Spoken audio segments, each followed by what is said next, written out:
Ladies and gentlemen, welcome to the ACW Newscast. I'm Hakeem Johnson, your ACW commentator as always, and this is Newscast number 53. Today we are going to talk about hashtag Gamergate and the success and the progress that it has made thus far and what it will mean in the future. We will also go over your questions and comments as usual. But before we do any of those things, we have to talk about this topic that I have been kind of wavering off for past couple of days, and I've just pretty much said, you know what, I'm just going to say what I have to say, and some people will agree with this, some will disagree with it, some will understand where I'm coming from, some will not, and that's fine. But I'm going to speak my mind about this opinion, I'm going to speak my mind about this situation, and I hope we can become rational adults here and not take it to a point where it becomes vital and intense. But obviously what I'm referring to is the current situation that is going on with Ray Rice, his fiance, the NFL, and also now Commissioner Roger Goodell. Now, this all started obviously with TMZ. TMZ of all places. What does that tell you about your state-run corporate-owned media, by the way? The fact that TMZ is doing more investigative journalism than your major cable and, satellite networks. That's kind of sad, but not surprising. But anyways, that's for another time. But TMZ released, or at least got hold of footage of hotel surveillance footage of Ray Rice basically knocking the lights out of his fiance in an elevator. Now, when that first came out, going by those dimensions alone, it made Ray Rice look like he just knocked her out for no reason. And at first, I remember the NFL giving Ray Rice a 2-game suspension. And I was like, what the hell? So you're telling me that you hit a woman or you just hit a human for no reason and you're getting a 2-day suspension? So a battery assault charge is going to recommend 2 games out of the NFL. That's ridiculous. But as the story started to develop these past couple of days, it's now the full video, or at least the full video we have right now, has now shown a different light. And it shows the fact that Ray Rice's fiance hit Ray Rice first as they were heading to the hotel. And as they were heading to the elevator, and as they entered the elevator, the fiance hit him again. Ray Rice was trying to push her away, and she was coming towards him to hit him, and that's when he first of all spat at her and then knocked her out. So, as you can imagine, there's been a lot of discussion and there's been a lot of talk about this whole situation. And like I said just now, at first, I thought a 2-game suspension for Ray Rice was ridiculous, going by what we had of the video that was released by TMZ at that point.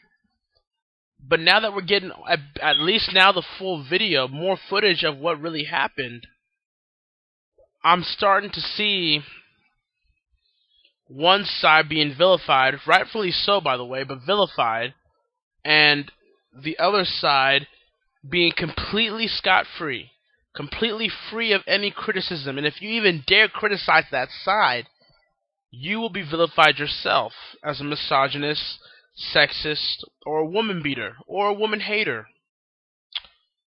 Now, here's my opinion right now as we stand about this whole Ray Rice issue. Ray Rice was wrong. There is no way you can spin around the fact that he was right.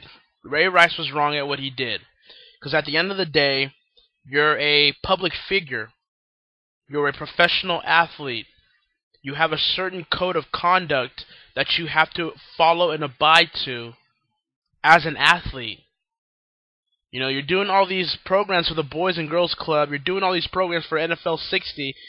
Your NFL is doing a lot of things that are giving them good free publicity, like the Susan G. Komen cancer research. And you just can't have an athlete doing that kind of action and behavior towards a human being and not have him face any severe consequences. So Ray Rice is now indefinitely suspended. His contract with the Baltimore Ravens has been officially terminated, and I find that as an appropriate punishment. Again, Ray Rice is a public figure. He's a professional athlete, quote unquote professional. People tend to forget the professional side of being an athlete.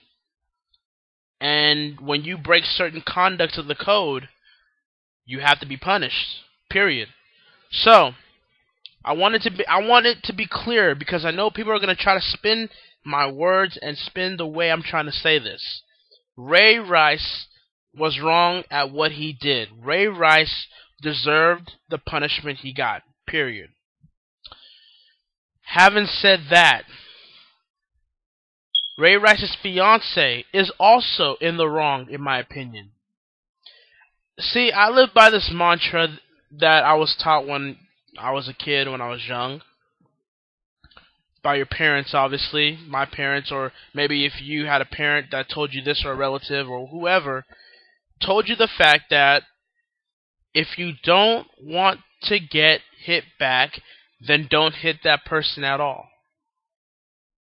Period. And going by the video we now have, the full footage that we currently have right now from TMZ, it shows that Ray Rice's fiance struck Ray Rice first. Now, I don't know the problem.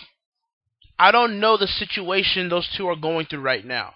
I don't know what transpired for that incident to go down the way it did. And for all we know, had this footage not been released, we would have never known about it anyways.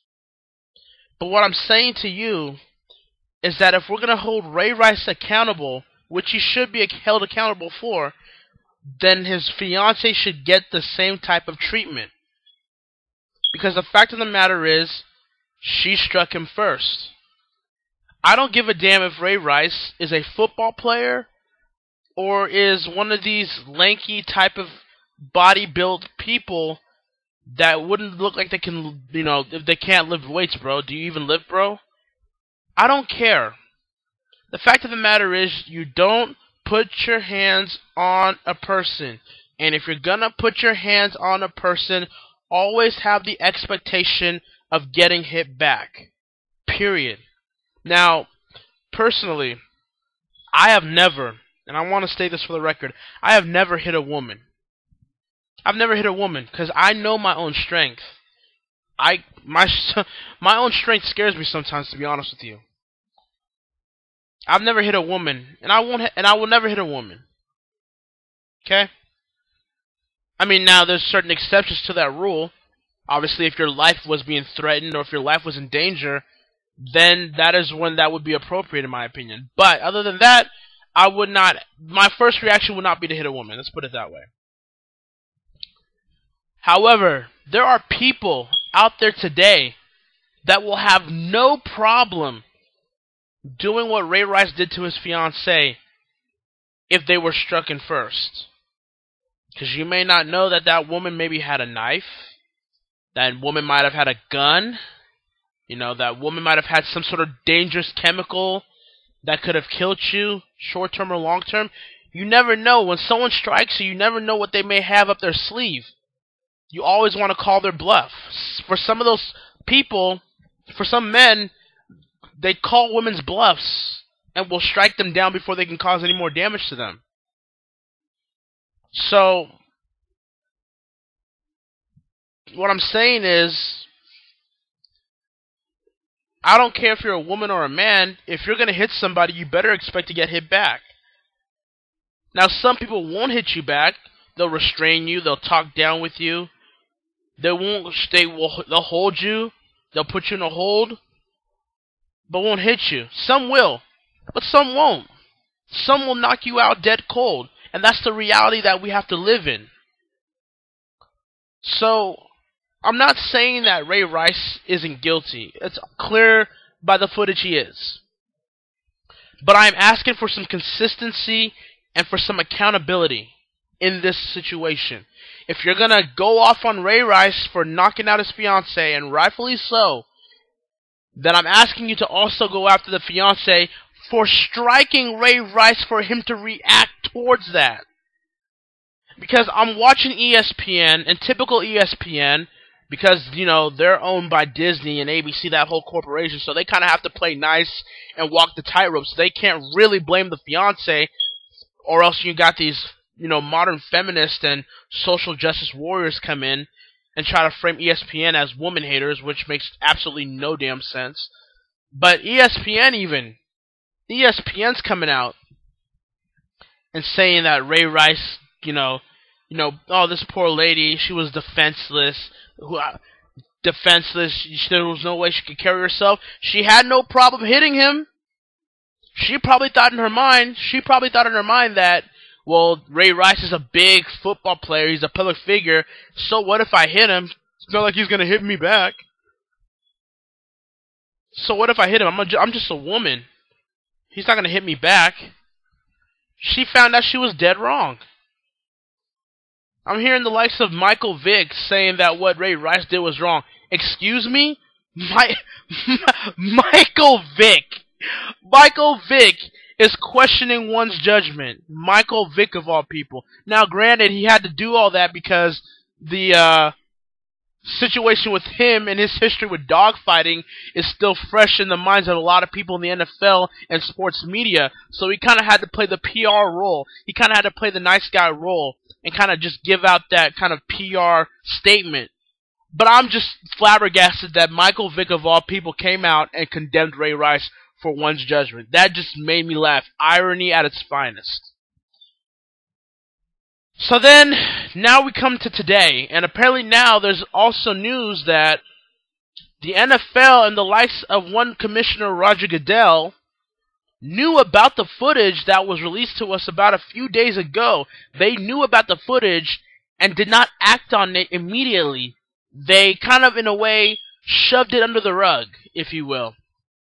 And there are now calls for Roger Goodell to resign as NFL commissioner.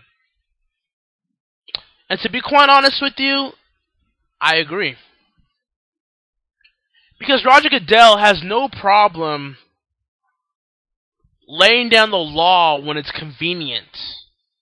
And now it comes to question now, with the NFL implementing this domestic violence policy they made a few days ago, that they only did that because they knew the shitstorm that was coming from this Ray Rice situation was going to come to their head. So they had to make a smoke screen. They had to make a boogeyman.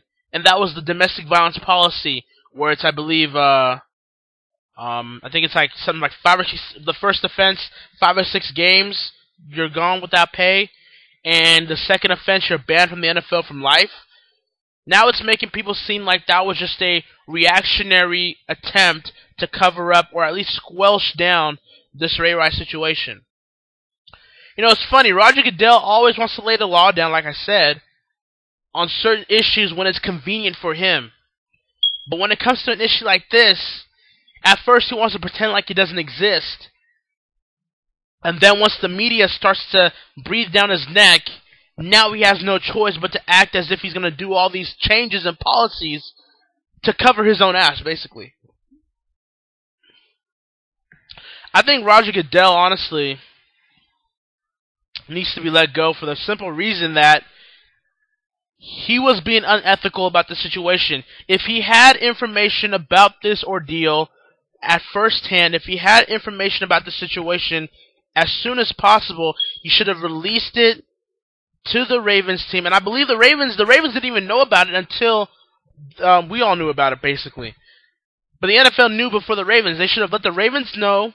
They should have let the Ravens know about the information that they received, then punish Ray Rice accordingly. But they didn't do that, because Roger Goodell didn't want to make this a media circus, which already has become, obviously. So Roger Goodell broke his own code of conduct with his unethical tactics, and for that alone, he should resign. If you're not willing to do your job as commissioner, if you're not willing to be consistent at your job qualifications as NFL commissioner, then are you that qualified to be the commissioner of the NFL, the National Football League? Are you that suited for that job? His job has to come in question here. Now, will Roger Goodell step down? That's a 50-50. If there's enough media pressure, because you know those modern feminists and social justice warriors and enemies of Roger Goodell are going to breathe down his neck and pressure him to the point where he's going to have to resign, it's a possibility. But there's also a possibility that he won't resign. That this will just be another incident that got hot at first, it was cooled down, and Roger Goodell keeps his job. Because think about it. Bountygate. You know? Now, granted, that was kind of before Roger Goodell came in. But still, he still had overseen apertures about it. Spygate with the New England Patriots. The replacement referees fiasco back 2 years ago. And now you've got this issue with Ray Rice.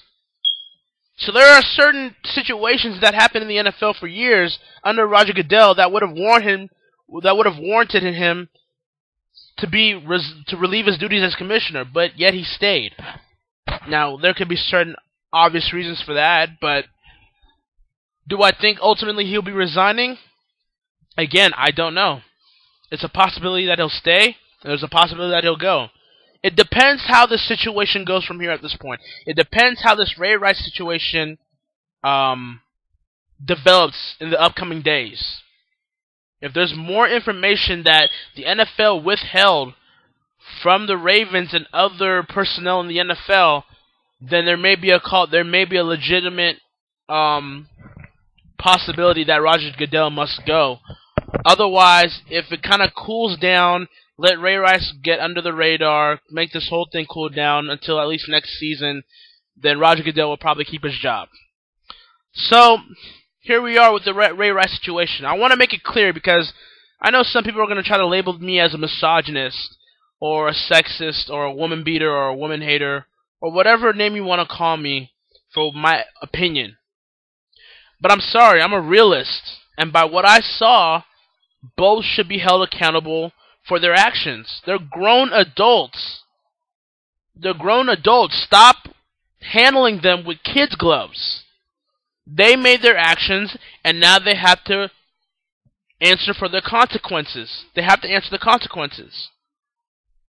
People say Ray Rice had many options. He didn't have to, knock her out. He had options, which they're right.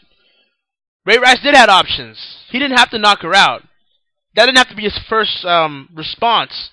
Although maybe there's a legitimate reason for it to be his first response. You never know.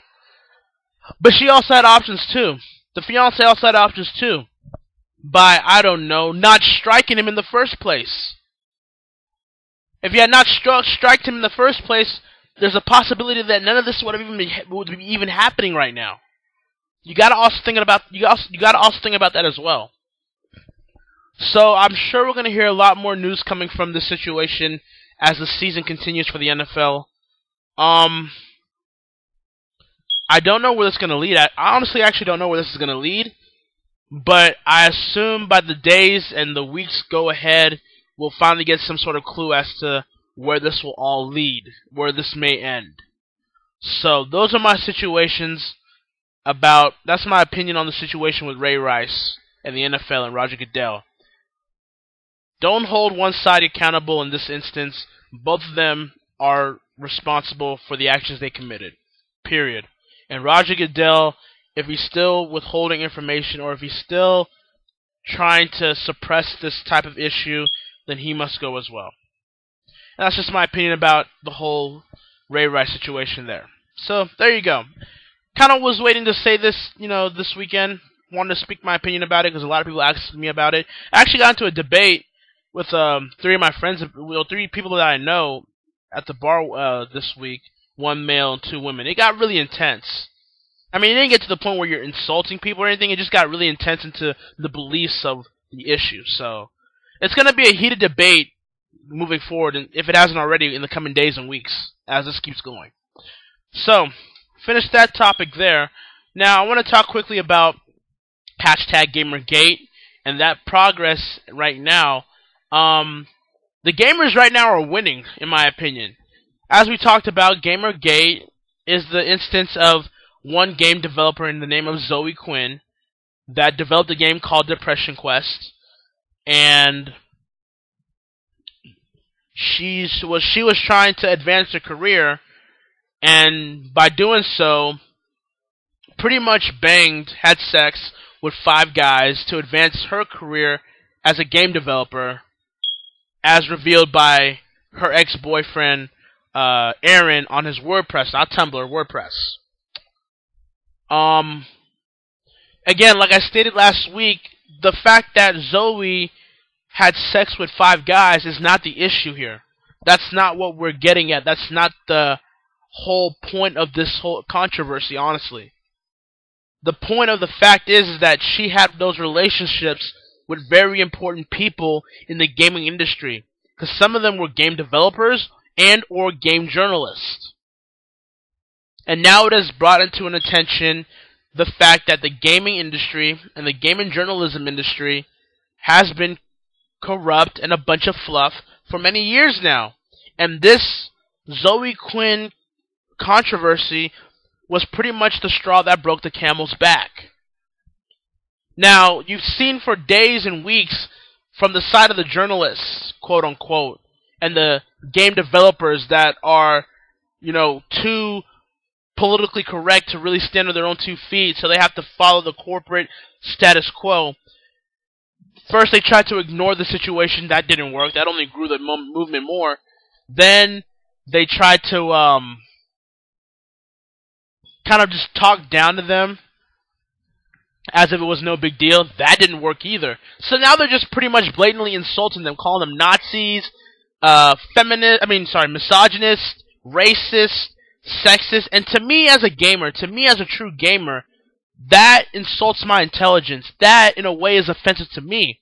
Because just because I don't agree with what certain people's agendas are of trying to force something down people's throats in terms of my games doesn't make me a racist or a sexist or a misogynist or a homophobic or any of those negative annotations. Look, I'm an African American male, but I don't want an African American video game character to be inserted into a game just because they're African American. No.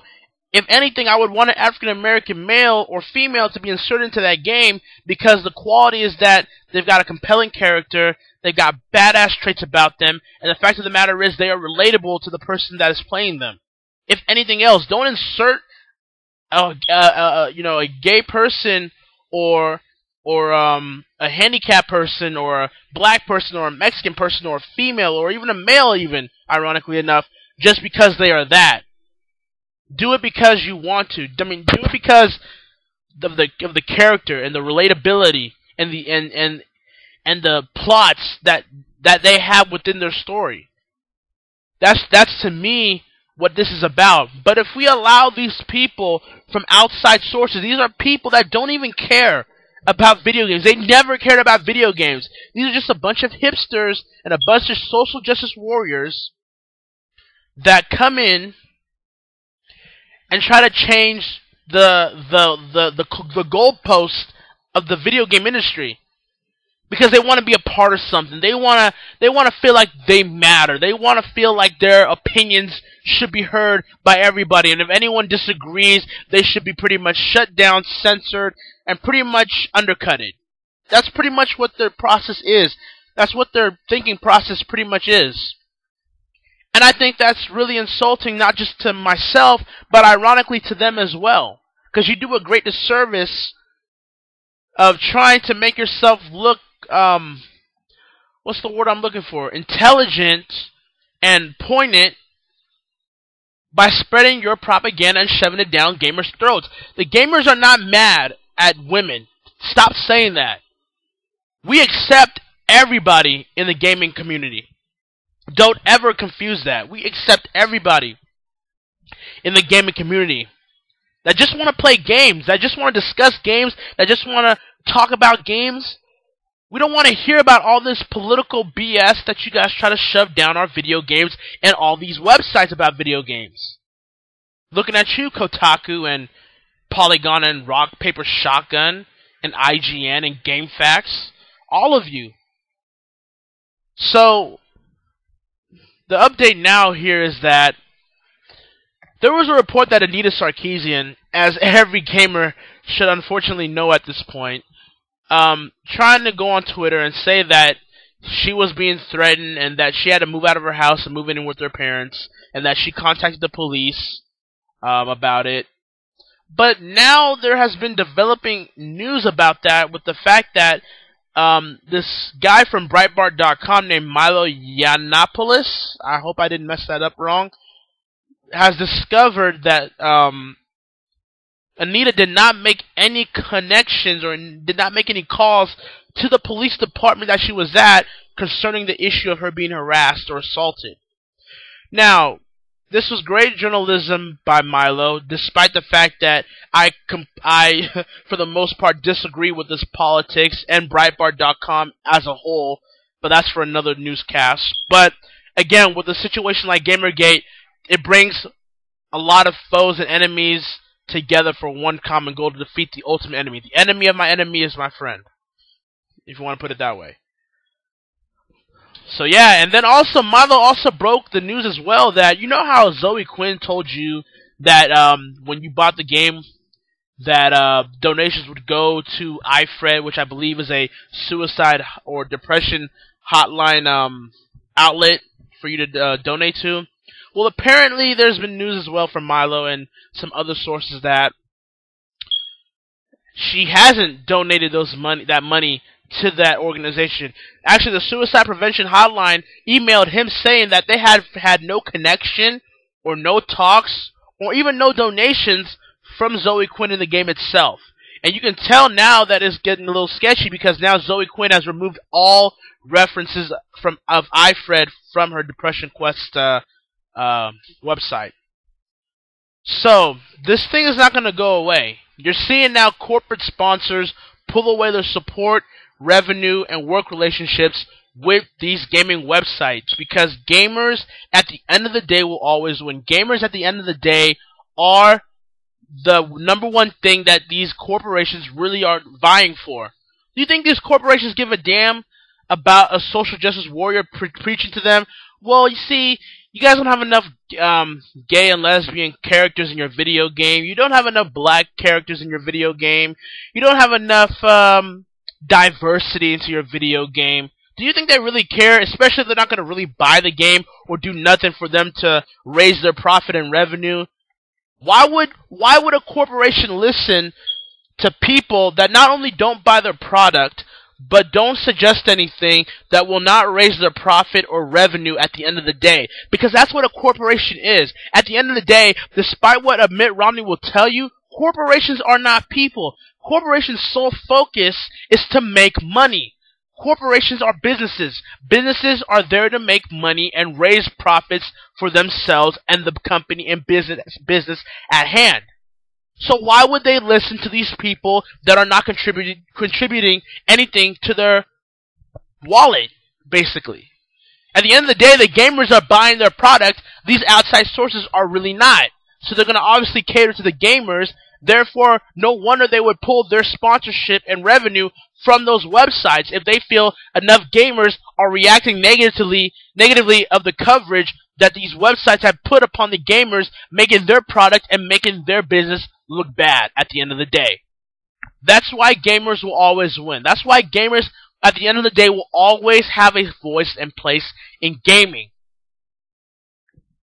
No matter if it's the far-right extremists of the Christians that said violence that video games was the reason why violence and mass murders all across the world are happening, or it doesn't matter with the far-left extremists saying that modern feminists and social justice warriors coming in to put their agenda on video games when they won't even buy the product. Why would businesses and corporations listen to them if they're not going to put in the profit that they're making and not even help them rise their profit and revenue. At the end of the day, corporations and businesses are there to make money. And if you're not helping them make money, why would they listen to you in the first place? Do you understand what I'm saying here? So, there are both spectrums that are extreme and that are using a political debate. They're using a political debate. They're using the video game world, the video game community, to debate about their own politics that they don't care about. Gamers don't care about the far right's issues about violence in video games. They don't care about the far left issues about this agenda and propaganda about adding certain things to their video games. They don't care. They just want to play video games. They just want to enjoy their video games. They just want to talk about video games. Save all that political BS outside of our community.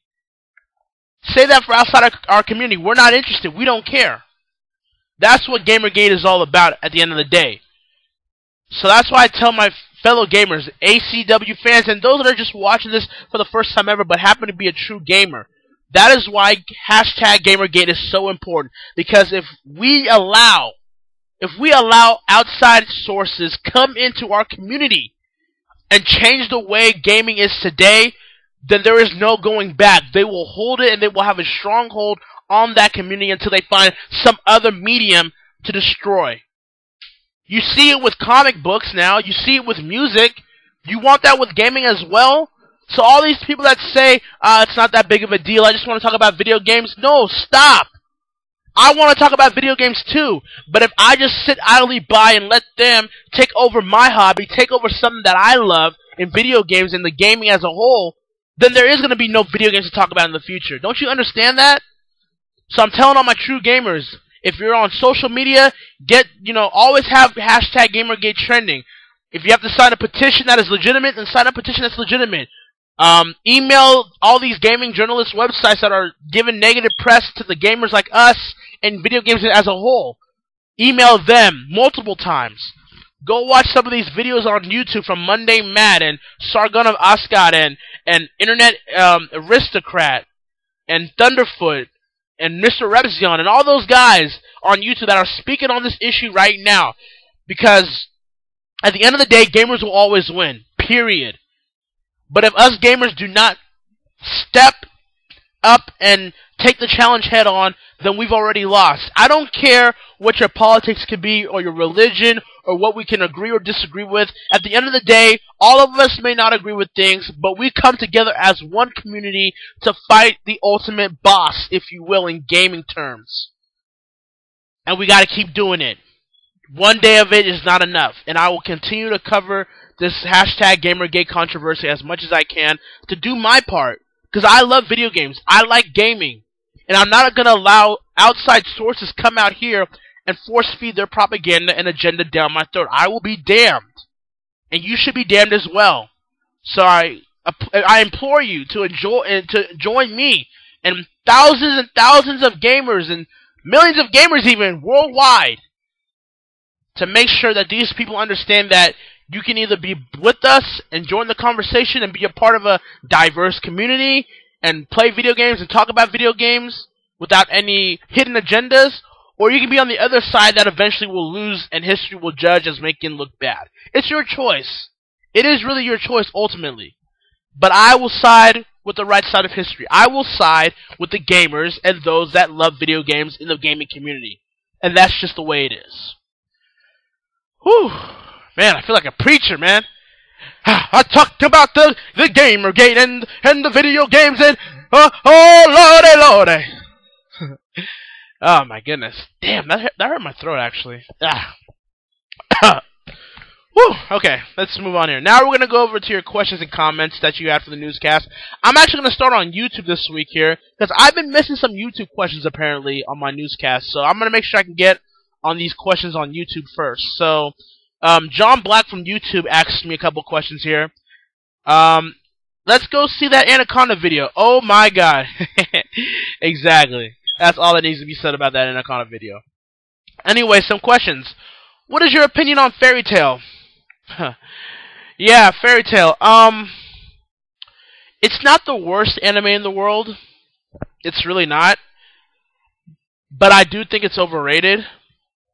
I don't think Natsu is a compelling protagonist as a lot of people think he is.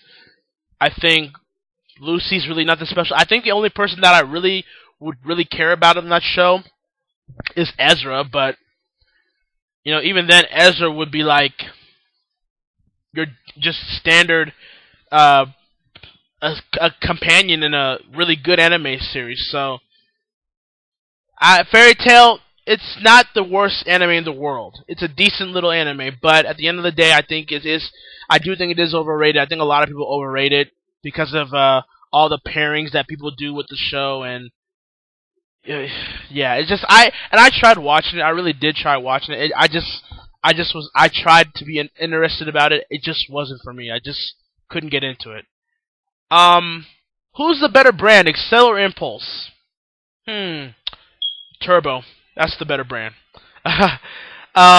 Do you agree with the fact that Smash Bros. 4 could have DLCs, downloadable content? I would hope not. I mean, what's the problem with just having secret characters we can unlock on the game? I don't think you have to really go down the road of, like an Xbox or something and try to buy individual characters from your downloadable characters. I don't want to buy characters. I want to unlock them. What's so wrong with that? What happened to the good old days of gaming where you can just unlock secret characters, but now you gotta buy them from a store? I don't like that. So I hope they don't do that. I hope that's not where they're going. I wouldn't really approve of that. Dewitt Anderson asks me, have you watched SCAW? Of course I watch SCAW. Obviously, you see the commercial on certain Excel and Impulse episodes that I show love towards SCAW. SCAW has been around, I believe, since 2006, 2007, if I'm being correct here. About around the time that ACW began in 2006. So I've always had respect and love for SCAW. I'm an avid watcher of it.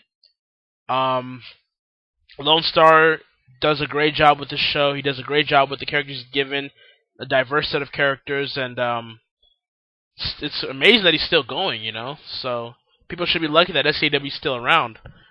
I am, obviously, but it'd be cool maybe one day that SCAW and ACW could do something together, but that would be pretty awesome in my opinion.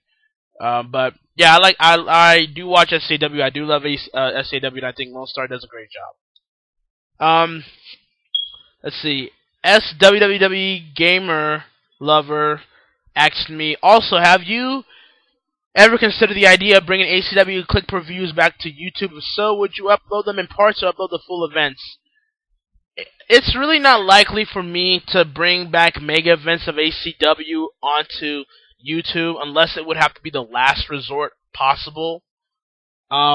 As you guys know, the Blip TV account for ACW is no longer available thanks to Blip TV's now new rules about certain accounts. So I went searching for Dailymotion and UWatch. So this upcoming mega event, No Boundaries, will be the first mega event on UWatch, and we'll see how that goes. If it works, then I'll start using mega events on UWatch. If not, then I'm just going to use Dailymotion and split the mega events into parts, about 1 hour apiece. And then if that doesn't even work, then I guess I'm just going to have to go on YouTube and upload them. So I'm fighting against the grain here, obviously. Let me see if I can find a bit. Let me see if I can find a few more here from YouTube before I switch on Facebook here. Let's see here. Bloods 5.031. Interesting name there. What do you think about NXT TakeOver Fatal 4-Way? I will be honest with you, I still haven't watched the whole show of NXT Fatal 4-Way TakeOver, but from the parts that I saw, I can go by this. Kenta's debut was pretty cool. I don't know about the name. I think it's Hideo Kojima or Tokei, something like that. I know it's a tribute to Hideo Kojima. Obviously, it was Metal Gear Solid fame, the creator. But yeah, I don't know about that name. I don't know if that name's going to catch on with the mainstream audience. I think Kenta, they could have found some sort of licensing and marketing and name ownership deal like they kind of did with CM Punk back in the day to kind of give Kenta a percentage of that name as long as the WWE promotes it well. I think Kenta would have been a fine name. It's gonna take a while for me to get used to that new name for Kenta, but otherwise Kenta had a good debut. Pretty much beat the crap out of the Ascension. And it's cool to see Kalisto and Sin Cara win the tag team titles. The Ascensions have been the tag team champions for almost a year, so you can kind of tell the Ascension are getting ready to move up to the main roster now. So yeah. Kind of saw the Mojo Rawley Bull Dempsey kind of match. It wasn't really anything special, really. I still don't see anything in Mojo Rawley, honestly, but that's just my opinion. Other than that, I really haven't seen anything else from NXT TakeOver Fatal 4-Way. Maybe when I watch the whole thing later this weekend, I can give you a more extensive review maybe next week on the newscast. So maybe, but I did hear something like Sami Zayn did some heelish tactics in the main event, and I'm like, why would you do that? Sami Zayn is one of the most purest baby faces you have in your company, and you want to turn him heel? Sami Zayn is the perfect babyface. That's what I used to say about Kofi Kingston. Kofi Kingston used to be the perfect babyface. And so now you're going to try to do heelish things with Sami Zayn? That's stupid. There's no other way to describe it. That's completely and utterly stupid. But I guess we'll see where that goes from here. Well, now I'm on Facebook, and I'm going to ask questions from Facebook now here. Gary Connell Jr. asked me about 3 questions here. Question 1. What are your thoughts on WWE commentators not really calling wrestling moves anymore aside from finishers? I honestly think they're getting really lazy and just obsessed with the WWE Network. Yeah, that's been an issue with me for years now. If you watch certain episodes of Excel and Impulse, I kind of take pot shots about how WWE commentators now don't really call moves. They don't even tell stories anymore. They don't. All they care about is plugging their merchandise, plugging the WWE Network, plug in their upcoming pay-per-views or special events now, and just talking about how great a certain babyface is, even though the crowd doesn't care. So they don't really talk about the moves, and when they do talk about the moves, they either don't know it or they completely botch the name. And they don't tell stories anymore, because the stories they try to tell conflict with the stories the wrestlers are trying to tell. And that's what makes the fans confused. That's what I noticed a lot. That's why I don't like WWE's current storytelling, because there is really no storytelling when you think about it. You know, John Cena lost the title. He was a 15-time WWE World Champion, and he lost the title at SummerSlam to Brock Lesnar in a squash match, basically. And so instead of him trying to do everything he can to take maybe the whole month off and just prepare and train hard to get that title back, he's just on Raw almost every week now, talking about he doesn't even want the title. He wants to just kick Brock Lesnar's ass. What? So basically, Cena's telling me that, the title, if I win, I guess I win it, but I just really want to kick Brock Lesnar's ass. What? Way to undervalue and undercut the WWE World Heavyweight Championship. Goodness gracious. Question 2, what do you think about the current state of Cartoon Network? I feel like they're doing real well. By default, Cartoon Network is the best kids network out of the 3 networks, and that's them, Nickelodeon, and Disney Channel. Because Disney Channel is basically a teen channel now. That's all it is really now, with some crappy cartoons. And Nickelodeon is just a former shell of what it used to be. The one cartoon that had potential to be really great in The Legend of Korra, now they've moved that online, because the Legend of Korra didn't get any good ratings. Yeah, because you didn't promote it enough. If it was a SpongeBob movie special that no one gave a crap about, you were promoted to Kingdom Come. But since it was The Legend of Korra, I could only hear it for like once every 5 hours while I'm on a SpongeBob marathon. Screw you, Nickelodeon. So yes, Cartoon Network is the best by default. Now granted, they have Uncle Grandpa, which is a crappy cartoon. They still have Adventure Time. They still have Regular Show. I really do like Clarence. I was going to say Teen Titans Go, but there's going to be a lot of mixed opinion about that. I'm going to talk about Teen Titans Go one day, because I'm not as hateful about it as a lot of my certain friends are about it, but yeah. But yeah, Cartoon Network is really doing well by default, so there you go.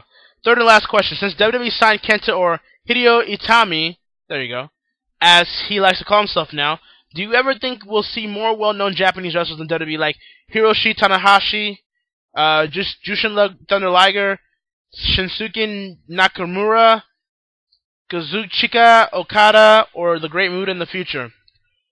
No. You think about it, just for example, Liger and Muta, they're almost in their 50s now. They wouldn't appeal if Kenta won't appeal to the mainstream audience, which will remain to be seen. Then they won't either. Plus, they're also old school throwbacks. Old school fans will remember them, but maybe not the newer fans, so they won't translate well, in my opinion. Hiroshi Tanahashi seems to be doing really well in New Japan, so I don't see him having any interest to go to WWE. Okada's doing also well in New Japan, and again, I don't see him going to WWE. Nakamura, kind of the same deal. So yeah, I mean, Kenta was kind of a rare deal to get in the first place, but I don't see any more Japanese wrestlers coming in the fold to the WWE. Otherwise, they would have kept Yoshitatsu, and it makes now more sense that Yoshitatsu was released for Kenta now. So, whether that's good or bad is your decision, but there you go. Joshua Howell asked me a couple of questions here. What teams do you think will make it to the Super Bowl this year? I'm just going to give you 4 teams that have a possibility to make it to the Super Bowl. So, here we go. There is a giant possibility that the Seahawks will go 2 for 2 as Super Bowl champions. There's a very good possibility. They're just on a roll. Russell Wilson is just on a hot streak. That their defense is scary. Let's be honest, scary. The Broncos could also make it to the Super Bowl and maybe win it. And I'm not saying that because I'm a Broncos fan, but because Peyton Manning, despite him being always iffy in the postseason and the playoffs, is still one of the greatest quarterbacks maybe in our generation and probably of all time. First ballot Hall of Famer.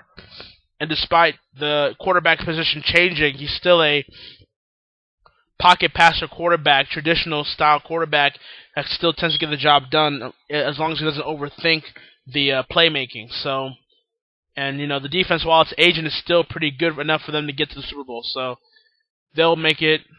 The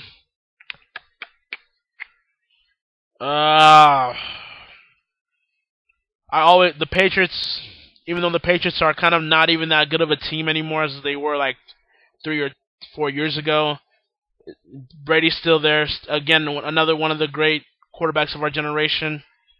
He'll still have a spot in the Super Bowl if he really has a team sync together and kind of take him to the Super Bowl. And the fourth one,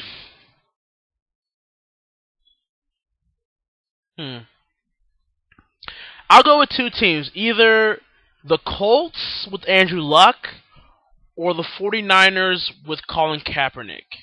Now, I know there's a lot of doubt with the 49ers and Colin Kaepernick as a quarterback himself, but I think as time goes along, Colin Kaepernick's going to improve to be a really damn good quarterback. And I think the defense of the 49ers is still a scary defense still. Probably second to the Seahawks in the West. So I think there's a possibility they can really go back to Super Bowl. And the Colts with Andrew Luck really growing to be a damn great quarterback in his own right, kind of taking over the mantle that Peyton Manning once carried in the Indianapolis Colts. They have a possibility as well. So I would say those are my 4 or 5 teams that would make it to the Super Bowl or would win the Super Bowl, period. So there you go. And do you think that Paige and AJ get too much credit from the internet or are starting to become overrated? Are they overrated in the sense that of their talent? I don't think so. I think Paige and AJ are good wrestlers, but then again, in today's divas/women's division of the WWE, what is that really saying? So you got to take that into consideration. In terms of the characters, yeah, I don't know. AJ's character could have been a, girl next door type of geek gamer character, kind of in a way, kind of like what Bayley is in NXT. Instead, they made her into a psycho slut heel face kind of character, which doesn't really fit the AJ Lee character in my opinion. And then Paige is supposed to be this anti-diva, yet she always does the most diva shit every week. Always screaming in her matches, and people will say, "Oh no, that's just her signature." Nah, bullshit, man. Paige is always screaming in her matches or when she's attacking somebody. Doesn't really garner a crowd reaction. She's just a cookie-cutter diva, and she's supposed to be this anti-diva, yet they've done nothing with her to establish that fact. Even now that she's turned heel, they still haven't done anything really with her. And now they're inserting her and AJ into this god-awful Bellas feud to drag them down with them. How sad. But are they overrated in the sense that people think they're the greatest women wrestlers or women presences in wrestling of all time? Yes, I do think they are overrated in that respect. You're telling me that the likes of Miss Elizabeth and Sherry Martel and Luna Vachon and Sable, Trish Stratus, Lita, Victoria / Tara, Mickey James, even a little later on with Maurice, you're telling me that we're comparing Paige and AJ, even the fabulous Moolah Mae Young and their credit, rest their souls, you're telling me Paige and AJ are the greatest over all of them? Get the hell out of here. That's where the overrated business comes from, in my opinion. So are they overrated in terms of talent? Not really. Are they overrated in terms of their place in WWE Women's history? Yes, they are. He also asked, who do you think was the John Cena of the Divas division? It was clearly AJ. AJ Lee. She was clearly the John Cena of the Divas division in 2012 and early part in 2013. Clearly. They had her be the Divas champion for almost a year, and the longest reigning Divas champion ever, and they made her beat every Diva on the roster, and it took them bringing in Paige from NXT to finally defeat her. So they had really no long-term plan for AJ losing the title, and even any long-term plans for Paige coming in the first place. So yeah, AJ Lee was obviously the John Cena of the Divas division, clearly. And is it me? And he asks, and is it me or is Eva Marie a better heel than Paige? Eva doesn't have to do anything, and she gets mad amount of boos. Paige can't even get 1/4 of the heat.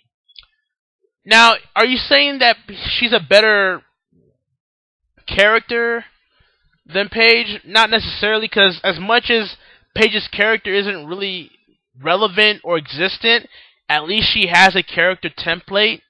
Eva Marie doesn't really have anything. She's just a girl with red hair. Now, having that said, in terms of crowd reaction, yeah, you're right, because Eva Marie is just, I guess if anyone watches Total Divas or just looks at her, you know how you look at certain people and you just can't explain it, but you don't know who they are, but the way you just look at them, the way they look, you just hate them. You just don't like them, at first sight. That's what some people have with Eva Marie, and I guess Total Divas doesn't really help that case, so yeah, in that sense, Eva Marie gets the proper crowd reaction. And again, that's not Paige's fault because WWE booking undercuts her like anybody else in the company these days. But yeah, it is true. Eva Marie is, at this point, a better heel. Not a better character, but a better heel. Joey Sherb asked me your thoughts on Chris Melendez's TNA debut last Wednesday. I thought it was passable. I mean, I'm going to have to see more out of him until I really make full judgment, but it's a good feel-good story. Obviously, it was for publicity for TNA, which they desperately need at this point. But I had no problems with it. It was passable. I'll have to see more of him before I make full judgment out of it, but so far, so good. He also said, good wrestling is why TNA has been so solid. Do you agree with that? Yeah.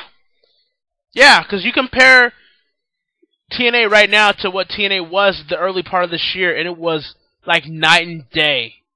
Oh my god, TNA this early part of 2014 was god-awful. How they ruined Magnus's title reign, how they kind of undercut Samoa Joe, how they had Dixie Carter just become the center point of everything in TNA, how they screwed over AJ Styles, how they didn't give Sting a good send-off, how Bully Ray just turned from a nasty heel to a lovable babyface, how the X Division was non-existent, how the Knockouts Division didn't matter, how there was really no tag teams in the division, how MVP was the good guy authority figure, then turn into a bad guy. It was all bad. All bad. Yeah, so good wrestling has made TNA so good lately. What are your high expectations of TNA No Surrender next week? I expect it to be a good show. The series between the Dudleys, Team 3D, Hardys, and the Wolves have been really great so far, and they'll deliver again. Bobby Roode and Bobby Lashley should be good, but I'm thinking they should save this at Bound for Glory, because if Bobby Lashley does beat Bobby Roode here and retain the title, who is there left for Bobby Lashley to really face? They're going to start facing the problem that Brock Lesnar will face if he defeats John Cena Night of Champions. Who else does Bobby Lashley face now? You're creating this monster so big that you don't know if there's going to be any more credible opponents for Bobby Lashley to not only fight, but for them to beat Bobby Lashley for the title. Unless we're going to get a surprise AJ Styles return out of nowhere, which won't happen, but I don't know what they do with Bobby Lashley at this point. It's going to be interesting.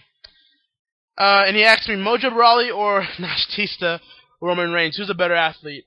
You gotta say Roman Reigns. A lot of people have their criticisms about Roman Reigns, and some of them are justified, some of them aren't really. But, the guy played college football. He's a Samoan, and he's got the lineage. He's obviously the better athlete. Mojo Rawley does not really impress me, as a lot of people think. I know, get hype, stay hype, I get that, but I think Roman Reigns is the better athlete, so in my opinion. Let's see. Quincy Brown, Ray Rice is a football star, and he ruined his career by beating up his wife. Is Chris Brown back in 2012 when he beat up his ex-girlfriend and sent to rehab for it? I think the difference between this, though, is that we have proof and footage of what happened with the Ray Rice situation. We don't with Chris Brown. So, and we saw the pictures of Rihanna and her face when she got beat up. And that wasn't just a one-punch situation. Anyone knows that was multiple punches. So unless Rihanna did something so deplorable, Chris Brown deserved every bit of negative press and publicity he got from that. So that's the difference. But he asks us, what do you think of Kurt Angle being director of wrestling operations in TNA? I think it's good. I think he's the best authority figure that TNA has had in a while, actually. He's doing his job. He just comes out, he announces the matches, he establishes the mood of TNA's show that week, and he leaves. And then in any backstage segment or whatever, he'll come in, say his piece for, about 15 to 30 seconds, and he'll go back to the action. Period. It's not dragged out promos and dragged out storylines like a Dixie Carter. It's not stupid takeover angles like Bischoff and Hogan. It's just a simple authority figure doing his job and letting the wrestlers do their thing. I like it. And he also asked, did you watch this year's Faction Rocks? No, I didn't watch that crap. But I did hear that Justin Bieber was one of the presenters, I guess, and got loudly booed, and then he started stripping down to his underwear. And but we won't call Justin Bieber a thug. You know what I mean? Just again, I guess he's got the right skin pigments to where he won't be called a thug, but still, it's funny to me how certain people think about certain situations. Eric Ortiz Torres asked me, what is your opinion on the Duck Hunt dog being in the new Super Smash Brothers? I'm kind of mixed on that, because here's the thing. I appreciate the new characters that this Super Smash Brothers incarnation is going to have, but is it a bit too much, though? If we're going to have another Super Smash Brothers game, what other new characters can you possibly really have that will gain interest for them to buy the next game? You could have maybe saved the Shulk for the next game. I don't know. Maybe even saved Pac-Man for the next game. You already got Mega Man this year. Mega Man was the hype. You know how there's like every character in every Super Smash Brothers game that was the hype for you to buy the game? I think for Melee was, I believe, Mewtwo, right? Yeah, Melee was Mewtwo. Brawl was Sonic. This year it's Mega Man. The next game after that could have been Pac-Man, because that's another character that we've been waiting for so many years. So, I don't know. I guess it's cool. It's an old school throwback. I played Duck Hunt back in the days with the NES, but I don't know if that was the right slot. I don't know if this was the right Smash game to introduce that. I'll put it that way. Hugo Goncalves asked me 2 questions. Which character will you try out first? Mario, Mega Man, Sonic, or Pac-Man? Well, I played Mario so many times. I mean, I'm a Nintendo guy, but I mean, I played Mario before. I gotta be honest with you, it's gotta be Mega Man, and I'm not trying to do that to be following the crowd. It's just hype! Hype! Come on, Mega Man! When Mega Man was announced for the Smash game, I marked the F out. I don't give a damn. Mega Man being a part of Super Smash Brothers, I mean, we always speculated, we always kind of hoped for it to happen, but for it to actually happen this year, that's huge. And now you've got the big 4 now in Super Smash. You've got Mario, you've got Sonic, you've got Mega Man, and you've got Pac-Man. This is a old school gamer's wet dream. You've got the representatives of Nintendo, Sega, Capcom, and Namco. Your mascots from those 4 companies, the big 4, in the Smash game. That is epic. That is hype. I don't care who you are. Even if you're a new gamer, that's gotta be hype for you even. And he said, which Wave-based series did you prefer most? And why? The original series or the Metal series? The original. I didn't watch the Metal series, but I like the original. I think my favorite character there was actually, Kai. Yeah, it was actually Kai. But I did like Ray too. Tyson was okay. And then everybody else was kind of annoying in their own way. I like the White Tiger group, obviously. And obviously I did, since I now brought them into ACW, but yeah, so I'm a fan of the original series. Didn't really watch the Metal series. And then my good old buddy Matty Dangerously asked me 3 questions to close out this Q&A portion of the newscast this week. Number 1, are you sickened to see those women wearing Ray Rice jerseys during Thursday Night Football? I was. I thought it was the most disgusting moment in the history of mankind to see those women in Baltimore wearing Ray Rice jerseys who beat up his wife and knocked her out cold. Like, why? Okay, I have 2 trains of thought with this. 1, it's clear some of these people wore those jerseys just to be a part of something. They don't really care about the situation. They just wanted to support him because A, he was a Ravens player, or now a former Ravens player, or they just wanted to stand out and be a part of something during this whole situation. So for that, they're kind of clueless in that sense. But I've got to take issue with the other fact that some of them that did support Ray Rice with the jerseys stated that if she didn't want to get hit, she shouldn't have hit him first. From my standpoint, it's kind of hard to argue that. Like I said earlier in the newscast, both are accountable for what they did. Did Ray Rice have to knock out his fiancée? No, he didn't, and he was punished thoroughly for it. But we cannot also ignore the fact that the fiancée struck first. That from the video we saw, the fiancée was the one that agitated and instigated this issue further. Otherwise, she wouldn't have been knocked out. We have to take that into account. I mean, the most disgusting thing in mankind history, it's really not. We've had slavery, the Holocaust, and many, many terrorist attacks. This is not even a drop into the decaying of humanity pool in today's society. It's not even close. I mean, domestic violence is a serious thing, but again, until we see, I mean, we've got the full video as it stands right now, but until we get proof of what really triggered this whole situation, we have to go by the full video we have, and she struck him first, therefore he hit her back. They're both wrong. They are both in the wrong for it, period.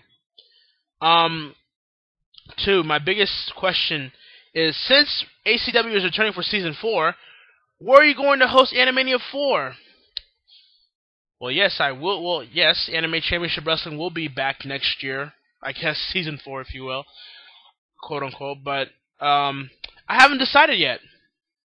Actually, I have not decided yet about where I want Animania 4 to be. Obviously, Animania 1 was in the Staples Center in Los Angeles, and then Animania 2 was in the MTS Center in Toronto, and then Toronto, Canada, and then Animania 3 will be at Madison Square Garden in New York City. So I don't know where number 4 will be. Maybe you guys can play the guessing game. Maybe this could be your guessing game for the week. Where do you think Animania 4 will be held next year? Some might get it right, and some might get it wrong. I don't know. And 3, what if they get Wreck-It Ralph in the new Super Smash Bros. Game? To be honest with you, that would be kind of cool if Wreck-It Ralph. I mean, it's better than somebody suggesting that Goku should be in the Super Smash Bros. Game. That would kind of just ruin the whole franchise, in my opinion. That we're going to start adding anime characters into it. I thought that was what Battle Victory was for, or whatever. But yeah, Wreck-It Ralph would be a cool addition to it, but it's not going to happen because Disney owns the rights, and I doubt Disney and Nintendo are going to work any agreements with Wreck-It Ralph appearing in the Super Smash Bros. Game without any money involved, a lot of money at that. So it would be cool, but it's a pipe dream, so I wouldn't expect it at this point. So, ladies and gentlemen, that is the ACW Newscast for this week. Thank you guys for listening for another hour of the newscast. I've just kind of given up hope and just let these newscasts now be an hour. If it is under an hour, that's great. But if it's an hour, whatever. Yeah. So I'll just think of another way to make the Animania 3 newscast be unique in its own way. So yeah, thank you for joining for another hour. As always, if you have any questions or comments you want to send to me, you can always send them on the comment section below this video on YouTube or any website that you're watching this.